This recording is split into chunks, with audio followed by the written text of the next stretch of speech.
اللہ رب العالمین نے سورہ حجرات کے اندر کئی ایک اخلاقی پہلو ذکر کیے ہیں اور ایسی بنیادیں ہیں جو ہمارے سماج کے لیے اور آئے دن کے معاملات کے لیے نہایت ضروری ہیں۔ اسی میں سے اللہ رب العالمین نے اس آیت کے اندر پوری انسانیت کو پیغام دیا ہے اور انسانیت کی حقیقت بتلائی ہے، اور یہ بھی فرمایا ہے کہ اللہ کے نزدیک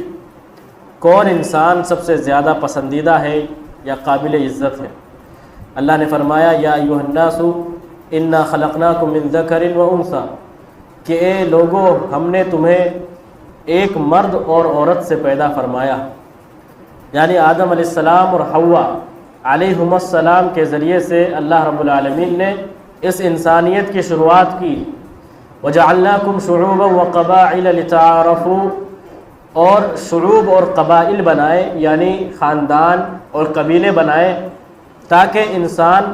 ایک دوسرے کو پہچان سکے، ایک دوسرے کا تعارف ہو سکے۔ یعنی یہ کہ بہت سی دفعہ ایسا بھی ہوتا ہے کہ انسانوں کے نام ایک جیسے ہو جاتے ہیں، لیکن جب قبیلہ اور خاندان بتایا جاتا ہے تو اس سے پہچان ہو جاتی ہے کہ یہ فلاں شخص مراد ہے۔ عربوں میں ایسا اکثر ہوتا ہے کہ وہاں ایک جیسے نام، ملتے جلتے نام بہت زیادہ ہوا کرتے ہیں، تو وہاں یہ چیز زیادہ محسوس ہوتی ہے اس آیت کی روشنی میں کہ اللہ رب العالمین نے پہچان کا ایک ذریعہ بنایا ہے خاندان اور قبیلے میں بانٹ کر کے۔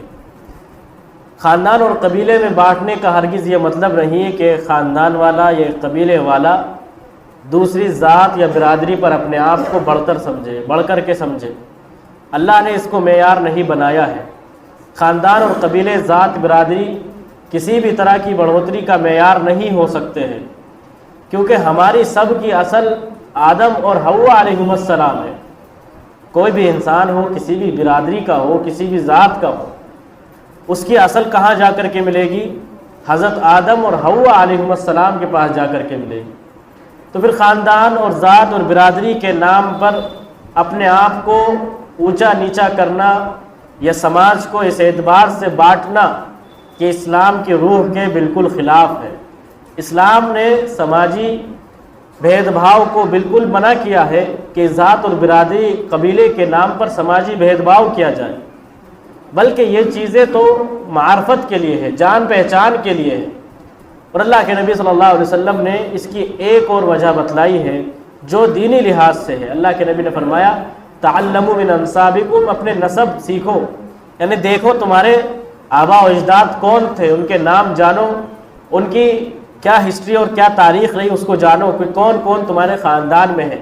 تاکہ تم صلہ رحمی کر سکو، رشتہ داریوں کو جوڑ سکو۔ اس لیے نہیں کہ فخر کرنا ہے، اس لیے نہیں کہ ایک دوسرے پر اپنے آپ کو بڑا جتلانا ہے کہ ہم اس برادری سے ہیں تو ہم بڑے ہیں، تم اس برادری سے ہو تو تم نیچے ہو،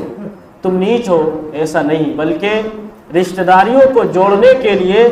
اللہ کے نبی صلی اللہ علیہ وسلم نے کہا کہ نسب سیکھو۔ تو قرآن میں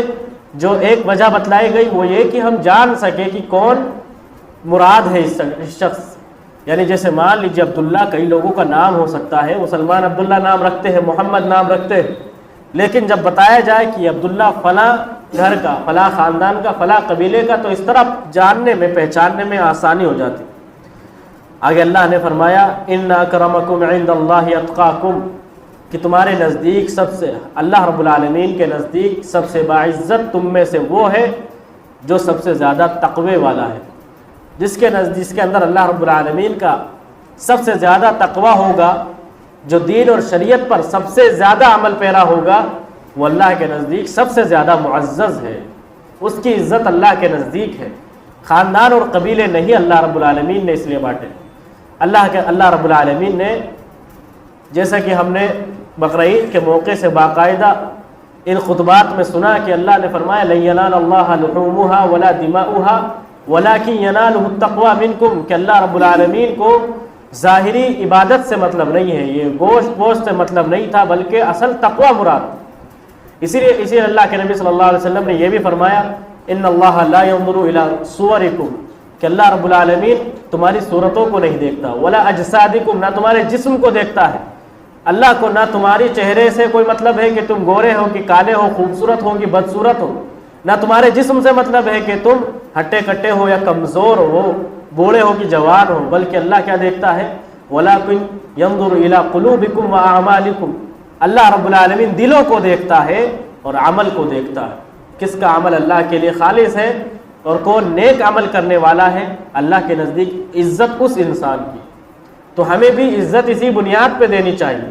کہ دین سے قریب کون ہے،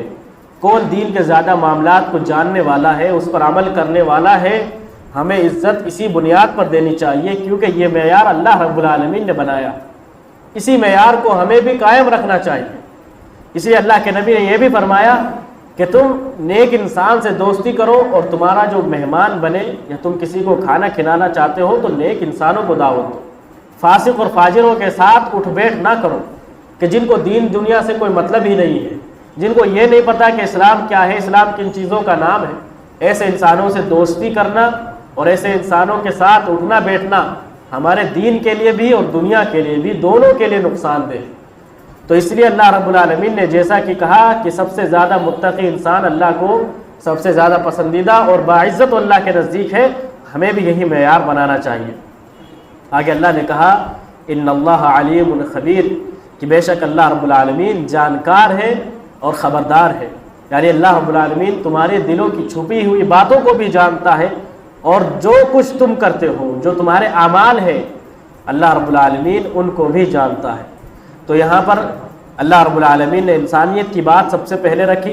کہ سب کو ایک ہی ماں اور باپ سے پیدا کیا گیا ہے، یعنی آدم اور حوا علیہم السلام سے۔ اس بنیاد پر ہمیں یہی بنیاد ہمیں یاد رکھنی چاہیے، اور اس بنیاد کو یاد رکھ کے ہمیں آپس میں بٹنا نہیں چاہیے۔ ہمارے جو خاندان اور قبیلے ہیں، جو ذات اور برادریاں ہیں، وہ اس لیے نہیں بنی ہیں کہ ہم ایک دوسرے کے ساتھ جھگڑا کریں، ایک دوسرے کے ساتھ ہم بالکل بھی نرم رویے سے نہ پیش آئے، یا ایک دوسرے پر اپنے آپ کو اونچا دکھائے، دوسروں کو نیچا کرے، اس لیے نہیں ہے، بلکہ یہ معرفت کا ذریعہ ہے، اور صلہ رحمی کے لیے اللہ رب العالمین نے اس کو بنایا ہے۔ اور یاد رکھنا چاہیے کہ ہماری سب کی ایک ہی جڑ ہے، تو کسی کو کسی پر بھی کوئی فوقیت نہیں۔ اللہ کے رسول صلی اللہ علیہ وسلم نے بارہا اس بات کا ذکر کیا، حجۃ الوداع کے موقع سے تو اللہ کے نبی نے واضح طور پر فرمایا الا لا فضل لعربی علی عجمی، کہ کسی عربی کو، عرب میں رہنے والے کو، کسی عجمی غیر عرب ملکوں میں رہنے والے پر فضیلت نہیں۔ یعنی سعودی میں اگر کوئی شخص پیدا ہوا ہے، وہیں کا رہنے والا ہے، تو ہندوستان یا پاکستان میں رہنے والے کسی بھی شخص پر اس کی کوئی فضیلت نہیں ہے، اور نہ کسی کالے کو گورے پر، نہ کسی گورے کو کالے پر، الا بالتقوی، لیکن تقوی کے ذریعے فضیلت کا معیار طے کیا جائے گا۔ سب سے افضل وہ ہوگا، سب سے بہتر وہ ہوگا جس کے اندر سب سے زیادہ تقوی ہو، چاہے وہ انڈیا کا ہو، چاہے وہ عرب کا ہو، وہ کہیں کا بھی ہو، اگر تقوی اس کے اندر زیادہ ہے، اللہ رب العالمین کے یہاں وہ سب سے آگے کھڑا ہوگا۔ اس لیے ہمیں اپنا معیار تقوی کو بنانا چاہیے، دینی چیزوں کو بنانا چاہیے، اور اسی کے ذریعے، اسی معیار کے ساتھ ہمیں اپنی پوری زندگی گزارنی چاہیے، دنیا داری کے پیچھے نہ پڑے۔ اللہ رب العالمین نے ہمیں دین کا مطالبہ کیا ہے، ہم سے دین کا مطالبہ کیا ہے، دنیا کو کھنگالنے کا، ٹٹولنے کا اللہ رب العالمین نے ہم سے مطالبہ نہیں کیا ہے۔ وہ نہ ہم سے روپیہ پیسہ چاہتا ہے، نہ کھانا کھلوانا چاہتا ہے کہ اللہ کو کھانا کھلایا جائے، اس کو ضرورت بھی نہیں، بلکہ وہ چاہتا ہے کہ ہم اس کی عبادت کریں جس کے لیے پیدا کیا گیا ہے، اور دین جو ہمارے اوپر نازل کیا گیا ہے اس دین کے مطابق اپنی زندگی گزاریں۔ اللہ رب العالمین ہمیں ان باتوں پر عمل کرنے کی توفیق دے۔ یا رب العالمین جو خرافات ہے اس کو ہمارے درمیان سے مٹا دے، ایک دوسرے کے ساتھ اچھے اخلاق کے ساتھ پیش آنے کی توفیق دے، ایک دوسرے کو بھائی بھائی کی طرح ٹریٹ کرنے کی توفیق دے۔ آمین۔ وآخر دعوانا ان الحمد للہ رب العالمین۔